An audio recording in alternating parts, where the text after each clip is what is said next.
Uchinchi bo'lim. Maqtalgan fazilatlar. Birinchi bob. Bandalik. Allohning chin bandasi bo'lishning ma'nosi barcha yaxshilik va yomonliklarni undan bilib, o'zining ojizligiga iqror bo'lish demakdir. Hamda barcha kuch va qudratning faqat Allohgagina xos ekanligi haqiqatini anglamoqlikdir. Jumladan Allohning barcha buyurganlarini bajarish, qaytarganlaridan qaytish ham haqiqiy ubudiyat, bandalikning ifodasidir. Bandalikning mohiyati xususida ilohiyot olimlarining fikrlarida garchi sezilarli farq bo'lsa-da, lekin ularning hammalari ham haqiqiy bandalik barcha kuch va qudratning faqat Allohgagina xosligini hamda uning rububiyati, hukmronligini tan olishda ekanligini ta'kidlab o'tganlar. Bandalikka xos bo'lgan va yaratuvchiga xos bo'lgan sifatlar bir-biriga nisbatan muqobil, teskari bo'lgan qutblardir. Aniqroq aytganda, bandadagi sifatlar bilan Allohdagi sifatlar bir-biriga qarama-qarshidir. Masalan, Allohga cheksiz qudrat xos bo'lsa, bandaga ojizlik xosdir. Allohga buyuklik va kibr munosib bo'lsa, bandaga kamtarinlik va shikastalik munosibdir. Insonning Alloh oldidagi bandalik sifatlarini o'tmishdagi buyuk solihlar ham har tomonlama ta'riflab o'tganlar. Birinchi, Iso alayhissalom shunday marhamat qilgan ekanlar. Allohga bandalik bu har qanday da'vo va e'tirozlardan voz kechish, musibatlarga sabr etish va Allohga nisbatan muhabbat tuyg'usini parvarish etmoqdir. Ikkinchi, Zunnun Misri shunday deydilar. Bandalik har qanday holda Allohga qul bo'lishdir. Xuddi u har qanday holda sening parvardigoring bo'lganidek. Bu Hazrat payg'ambar sollallohu alayhi va sallamning quyidagi so'zlariga ham muvofiqdir. Har qanday sharoit u holatda bo'lmasin, Allohning ibodatiga talpinadigan bandadan ko'ra yaxshiroq bir kishi bo'lmas. Uchinchi, ba'zi ilohiyotchi olimlar ta'kidlashadi. Bandalik bu o'zining ibodat qilayotganini payqamasdan Allohning huzurini mushohada etish holatidir. To'rtinchi, shuningdek yana aytadilarki, bandalik kishidagi 4 fazilatda namoyon bo'ladi. Va'daga vafo etish, shariat hududidan tajovuz etmaslik, berganiga rozi bo'lib, bermaganiga sabr etish. Bandalikning alomatlari. Bandalik bu sabablarga suyanishni tark etib, Allohning belgilab qo'ygan taqdirini kuzatish hamda bu taqdirning o'zidagi ixtiyordan ko'ra yaxshi va xayrli ekanligi haqiqatini anglab yetishda namoyon bo'ladi. Naql etishlaricha Ibrohim Adham qul sotib olgach, undan so'radi. Odatda sen nima tanovul etasan? Nima bersangiz shuni, dedi qul. Qanday ishni bajara olasan? Mendan nimani talab qilsangiz o'shani. Qanday istaging bor? Hojasining xohishi oldida qulning istagi qanday ahamiyatli bo'lishi mumkin? Buni ko'rgan Ibrohim Adham o'zlarining nafslariga murojaat etib shunday dedilar. Ey bechora, sen Allohga butun hayoting davomida 1 soatcha bo'lsa ham mana shu qul hozir senga itoat eta olganchalik itoat etganing yo'q. Imom Ali ibn Havvos o'zlarining muridlari Imom Sharoniyga nasihat qildilar. Allohning berganlaridan faqat ehtiyojingga yetarli bo'lgan miqdordagina foydalansang kifoya qiladi. Ortiqcha xarj qilmagin, qolganini Alloh xohlagan kishilarga tarqatib yubor. Ishlaringni yurgizish uchun behuda urinib yurma, yaxshisi Allohning o'zidan ularni chiroyli, tartibli yo'lga solib berishini astoydil so'ragin. Shunda Sharoniy so'radilar. Yaratgandan halol rizq so'rashim chiroyli ishmi? Ha, uni mana bu tarzda so'ragin. Ey Allohim, mening rizqimga barokat ato aylab, dunyo va oxiratda aybu nuqsonlarimni oshkor etmagin, ey o'ta saxovatli va karim bo'lgan zot. Va yana qo'shimcha qildilar: Sen Allohning sinovlari yetgan mahal besabrlik va bezovtalik ko'rsatishdan saqlanmog'ing zarur. Allohning o'zi ishlarini unga topshirib qo'ygan kimsaga zarur bo'lgan ilmu fazilatlarni berib, albatta pirovardida uni mo'minlarga imomu rahnamoga aylantiradi.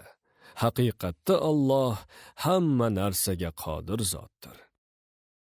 Bandalik alomatlaridan yana biri kambag'allik vaqtida muhtojligini, boylik paytida davlatini odamlardan yashira olish qobiliyatidir. Banda uchun har qanday holat barobar bo'lishi lozim.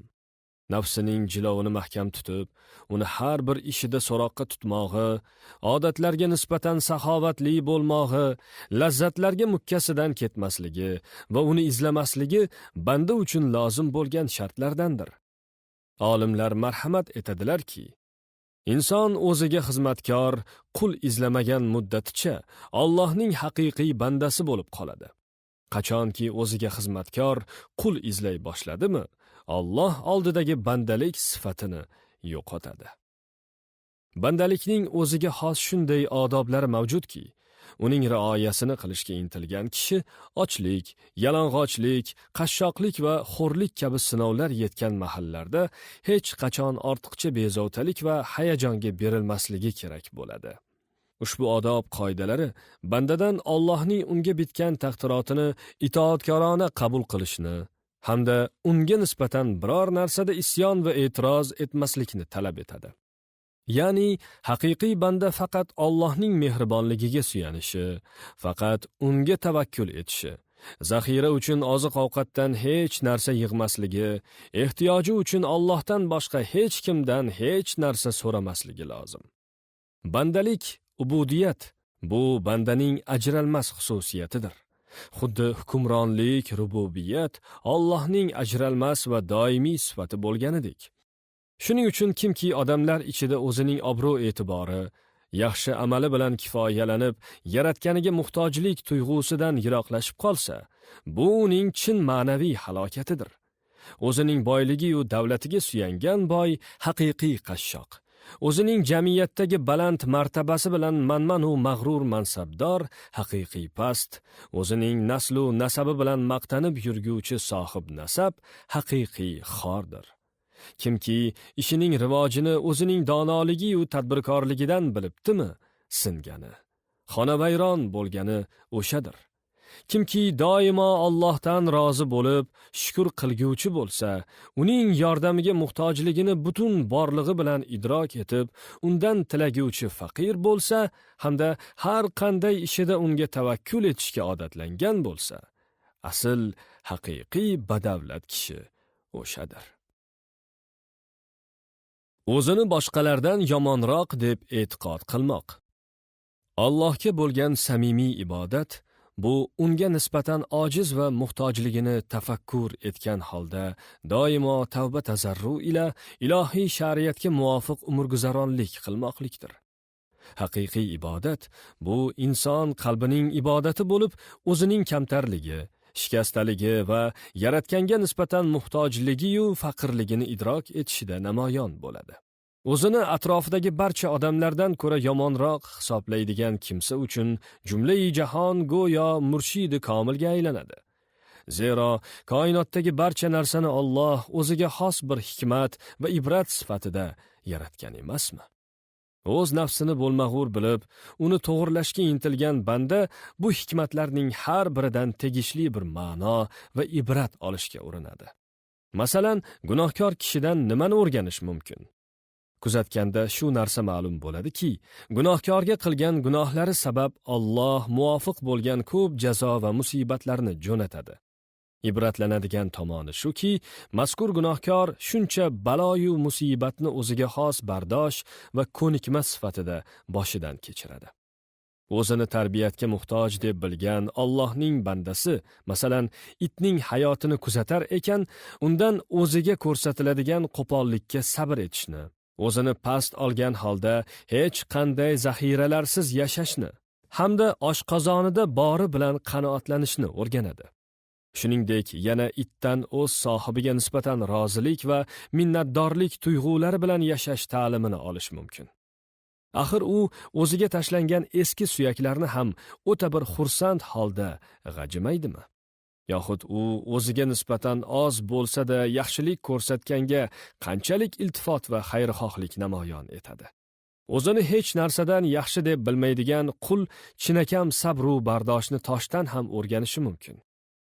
Chunonchi uni onasi bo'lmish tog' bag'ridan o'yib olib, xohlagancha urib taroshlaydilar va nihoyat qandaydir bir tahoratxonaning poydevoriga ishlatishlari mumkin. Allohning turli markabu tuyalaridan esa o'zlarining egalari-yu ularning og'ir yuklarini olis-olislarga eltib berishdagi sabr-u bardoshni o'rganib oladi.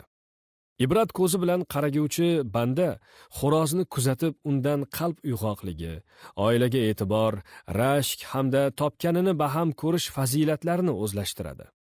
Jumladan, sham piligining kuyib yonayotganini kuzata turib ham ko'p ma'nolarni ilg'ab olish mumkin. Zero u o'zining tevaragidagi kishilarga qanchalik yorug'lik baxsh etmoqda. Axir o'zgalarning manfaati uchun olovning issig'ida bunchalar fidoyilik va jonbozlik ko'rsatish katta ibratdir. Kim o'zini boshqalardan yomon hisoblasa, Hazrati Payg'ambarimiz sollallohu alayhi va sallamning yo'ldoshi bo'ladi. Bunaqangi qarashning foydasi shundaki, kishi o'ziga qo'pollik qilganga hech qachon yomonlik bilan javob bermaydi. Jumladan ba'zilar kamolotning yuksak darajalariga yetganlarini da'vo qilib ishontirmoqchi bo'lganlarida ham u barcha mas'uliyatni ularning o'zlarining zimmalariga yuklab murosa qiladi. Chunki odamlar sirini yaratgan va uning maxfiy ilmlar hadya etilgan xos bandalaridan o'zga hech kim bilmaydi. Aynan shuning uchun ham bizga o'z sirini aytishni istovchilarga ishonishimiz kerak. Uni yolg'onchiga chiqarsak, ikki yuzlamashilik qilgan bo'lmaymizmi? Imom Afzaliddin Imom Sharoniyga nasihat berdilar. Mabodo biror bir majlisgami yoxud bemor bo'lgan ulug'ning ziyoratigami boradigan bo'lsang, yuqori faxrli joylarni egallashdan o'zingni saqla, hatto o'sha joy bo'sh bo'lsa ham. Chunki biror bir sendan-da e'tiborliroq kishi tashrif buyurguday bo'lsa, o'sha joydan seni turg'izishlari mumkin, hijolatda qolasan. Bunday holatda nafsingning e'tiroz etishi albatta turgan gap. Bu haqiqatni bilishing va nafsning istaklaridan tiyilishing lozim. Bu xildagi odoblar faqat o'zini atrofdagilardan past ko'rishni eplay oladigan kimsalardagina ko'zga ko'rinadi. O'zini oqlash va kimnidir qoralash bandalik fazilatiga xilof. O'zining yaxshi yoki yomon xususiyatlarini ilg'ay olmaslik bu hali bandaning johilligi, nafsini yaxshi taniy olmagani alomatidir. O'z nafsini tanigan kishi yaxshi biladiki, barcha ezgu va yomon sifatlar xoh mo'minlarning ommasida bo'lsin, xoh xos bandalarida bo'lsin, vaqti bilan ko'rinib yo'qolib turadigan fe'l va fazilatlardir. Bandaning dunyosi go'yo keng osmonga o'xshaydi. Unda gohi oq, gohi qora rangdagi bulutlar aylanib yuradi. Boshqacha ifoda bilan yana shunday deyish mumkinki, har qanday inson bolasida yaxshilik va yomonlik tuyg'ulari barobar miqdorda mavjuddir. Odam bolasiga xos barcha axloqiy xususiyatlar, jumladan qoralanganlari ham payg'ambarlardan tashqari har bir bandada bor, faqat payg'ambarlarni Alloh bundan pok va ma'sum holatda yaratgan. Boshqa solihlar va oddiy musulmonlar xususiga kelsak, ularning axloqlari tug'ma poklikka ega emas. Shu bilan birga Alloh taolo solih bandalarda qoralangan xususiyatlarning namoyon bo'lishiga yo'l qo'ymaydi, hamda ularni yomon fe'llardan o'zi asraydi. Ya'ni Allohga astoydil sig'ingan kishini qilgan toat ibodatining xayrli zahmati qurshab oladi va unda faqat ijobiy fazilatlar namoyon bo'ladi. Qachonki banda bu zahmatni tark etsa, unda barcha ijobiy sifatlarning mutlaqo aksi namoyon bo'ladi. Bunday odamni ko'rganlar, qiyofasi qanchalik xunuk va ko'rimsiz bo'lib ketibdi-ya, Parvardigoro, uning yuzini o'zing teskari qarat, yomonligidan bizni qutqar, deydigan holatga keladi. Inson bu haqiqatni anglasa, boshqa birovni yomonlab o'tirmaydi. Chunki bu go'yo Allohning bir bandasiga bergan fe'liga e'tiroz bildirgan kabi bo'lib qolishi mumkin. Shayx Abdulqodir Dashtuti hikoya qiladilar. Bir kuni namozining rukuyu sajdalarini shoshqaloqlik bilan tez-tez ado qilayotgan odamga tanbeh berdim. Shunda u menga quyidagi javobni aytdi. Ey birodar, men butunlay Allohning izmidagi kishiman. Agar u xohlasa ruku va sajdalarimni uzaytiradi, xohlasa sekinlashtiradi. Men bu harakatlarning o'zini emas, balki ularni yaratayotgan Xoliqini kuzataman. Shunday deb shayx yana ilova qildilar. Mabodo dinning asosini buzadigan kamchilik bo'lmasa, aslo birovning fe'liga biron nima deyish yaramaydi. Qalbingda kechayotgan narsaning qulisan. Ubudiya, bandalik degani qullik va asirlikni bildiradi. Inson ko'nglini nimaiki zabt etib g'olib kelgan bo'lsa, banda o'shaning quliga aylanadi. Agar inson o'z nafsining asiri bo'lsa, nafsiga qul bo'ladi. Agar dunyoning asiri bo'lsa, demak, dunyoning quli bo'ladi.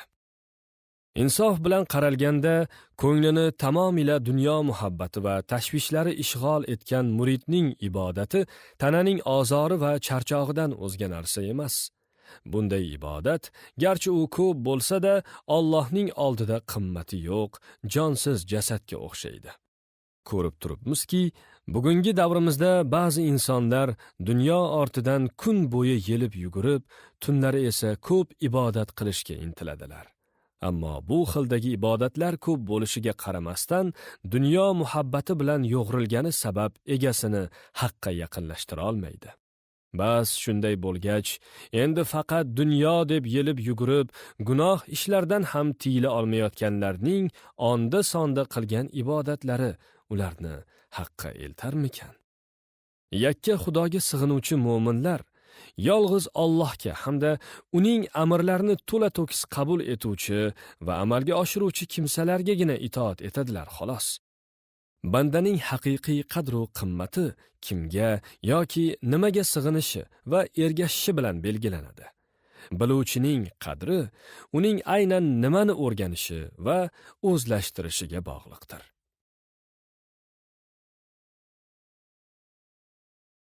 Duo ibodatdir.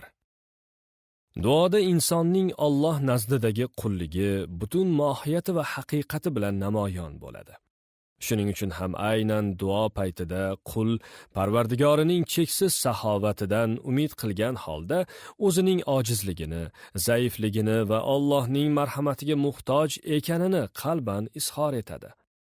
Axir haqiqiy bandalik bu har qanday xayrli ishlarni bajarishga va gunohlarni tark etishga kuch-quvvat faqat Allohdan kelishiga va barcha yaxshilik va mehribonliklarning manbai uning o'zi ekanligiga iqror bo'lishlik emasmi?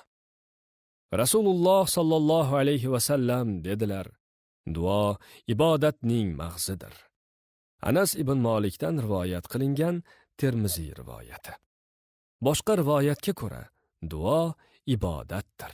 Nomon ibn Bashirdan rivoyat qilingan Abu Dovud va Termiziy rivoyati. Ya'ni Hazrat payg'ambarimiz sallallohu alayhi va sallam duoni barcha narsaning asosi sifatida ko'rsatdilar. Modomiki ibodatning ruhi bandaning o'zini xor va faqir bilib kamtar tutishi deydigan bo'lsak, bu narsa aynan duo vaqtida ko'proq namoyon bo'lib kamoliga yetadi. Bandalikka xilof sifatlar. Har qanday holatda, hattoki namozda ham insonning Allohga yaqinlashishiga to'sqinlik qiluvchi sifatlar mavjud bo'lib, ular 4 qismga bo'linadi. Rabboniy, shaytoniy, hayvoniy va vahshoniy. Rabboniy sifat bu Allohning sifatlariga o'xshash xususiyatlar bo'lib, ular bilan sifatlanishni Alloh mutlaqo man etgan.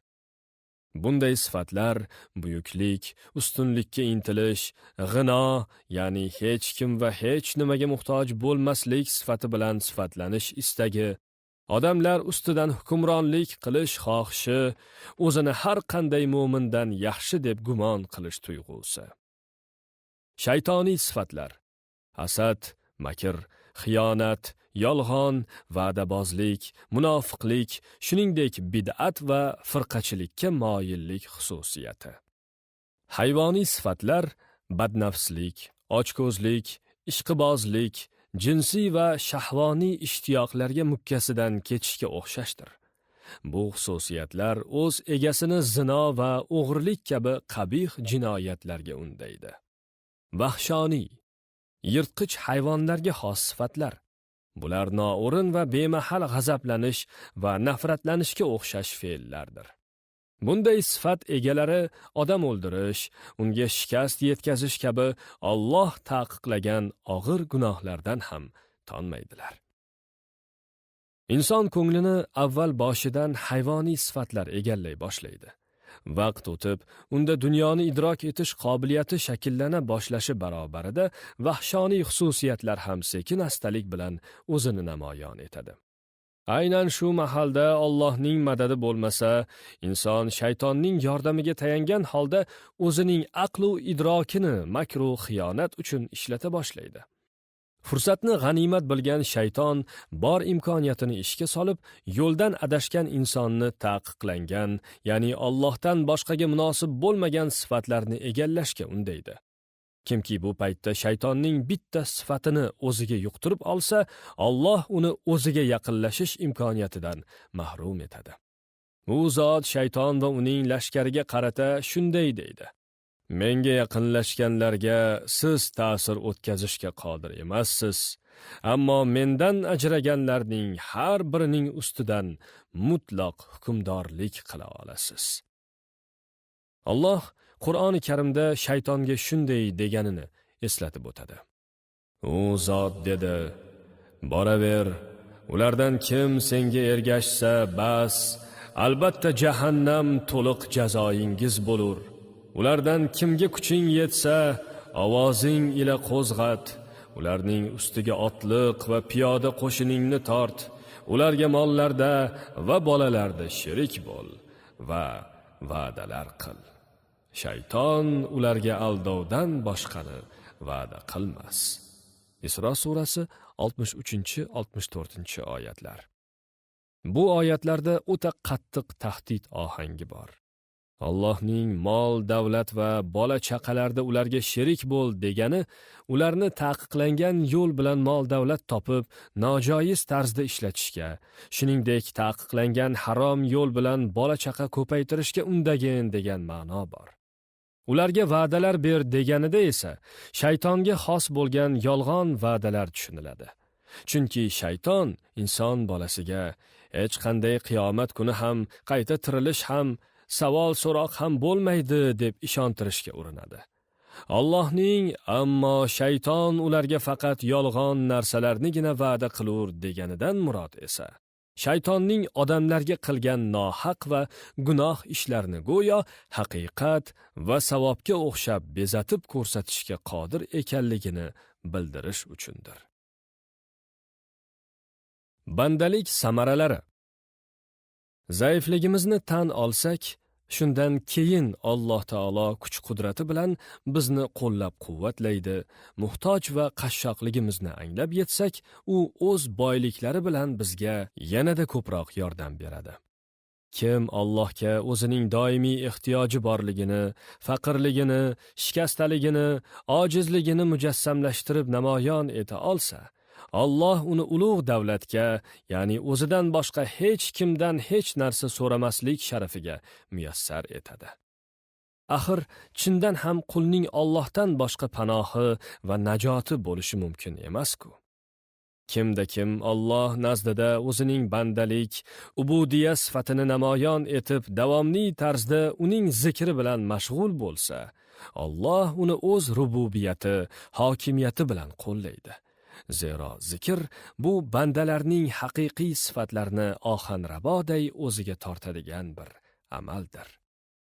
Qachonki inson chin dildan o'ziga Allohning haqiqiy bandasi bo'lishni tilab qolsa, Alloh ham o'z navbatida uni yanada quvvatlab, rag'batini ziyoda eta boshlaydi.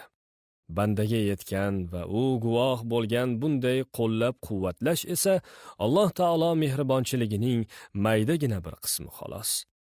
Agar banda mana shu tarzda o'zining bandalik sifatlarini, qashshoqligini va Allohga bo'lgan muhtojligini ko'paytirib borsa, yaratgan ham o'zining lutf va ehsonlarini tezda ko'paytira boshlaydi. Modomiki shunday ekan, yaratganning lutf karamiga talpingan va zudlik bilan unga erishmoqchi bo'lgan kishi unga muhtoj ekanligini samimiy iqror etsin. Yaratgan Qur'oni Majidda marhamat qiladi. Albatta sadaqalar faqirlarga, miskinlarga farz qilingandir. Tavba surasi 60-oyat. Alloh ma'naviy darajalarga erishganlarga o'zining ehsonlarini ko'paytirgani sari ularning bandalik sifatlari ham quvvatlanib, iymonlari kuchayib boradi. Bu esa o'z navbatida ularni yaratganga taqarrub va yaqinlik manzili tomon eltadi. Shu bilan birga bunday odamlarning jamiyatdagi obro' e'tiborlari ko'tarilib, ularning hilm-u kamtarliklari kamolga yetadi. Bu narsa ularni mu'minlar oldida o'ta kamtarin suratda namoyon etsa, dinsizlar oldida ularning viqor va haybatlarini oshiradi. Ba'zan solihlar ham nafsning istaklarini vaqti bilan qondirib turadilar va kezi kelganda buning uchun chin ko'ngildan minnatdor ham bo'ladilar. Chunki bunday kishilar oldida nafs mehribonchilik va marhamat ko'rsatishga muhtoj bir maxluqqa aylanib qolgan. Shu bois uni xuddi yosh bola kabi gohida sovg'a salomlar bilan yupatib turmasa bo'lmaydi. Odatiy holatda esa bu zotlar payg'ambarlar da'vatining ijobati uchun dunyo lazzatlaridan tamomila chekinib, nafslarining xohishlarini o'ta qattiq darajada chegaralaydilar.